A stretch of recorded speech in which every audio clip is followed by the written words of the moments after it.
உன் புருஷன் டீ குடிச்சிட்டு டம்ளரை இங்க வச்சுட்டு போயிருக்கான். அதை உன்னால எடுக்க முடியாதா? நான் சொல்றதுக்கு முன்னாடி நீயே இதெல்லாம் எடுத்து வைக்க மாட்டியா? டீ குடிக்க தெரிஞ்ச அவருக்கு அத சிங்க்ல போடணும்னு தெரியாதா? உன்ன ஒரு வேலை செய்ய சொன்னா அந்த வேலையை யார் செய்யணும்னு சொல்லி காட்டுறியா? இது வரைக்கும் ஒரு விஷயத்தையாச்சும் நீ எதிர்த்து பேசாம செஞ்சிருக்கியா? மாப்பிள்ள சொன்னாருன்ற ஒரே காரணத்துக்காக என்ன ஏதுன்னு விசாரிக்காம உன்ன சுரேஷ்க்கு கல்யாணம் பண்ணி வச்சோம். ஆனா நீ தொடர்ந்து எதிர்த்து பேசிக்கிட்டே இருக்க. உங்க பையன் டீ குடிச்சு வச்சுட்டு போன டம்ளரை எடுத்து வைக்கிறதுக்கு ஒரு ஆள் வேணும் தான் நீங்க கல்யாணம் பண்ணி வச்சீங்களா?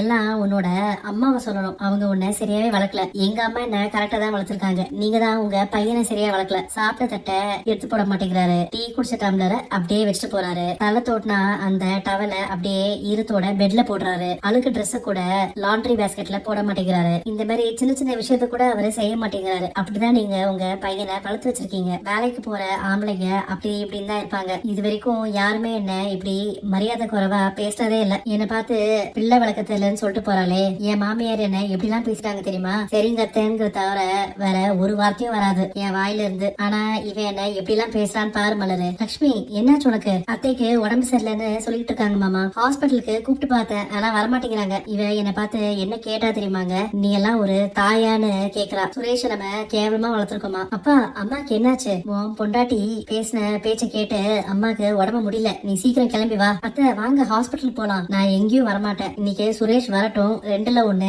தெரிஞ்சாக.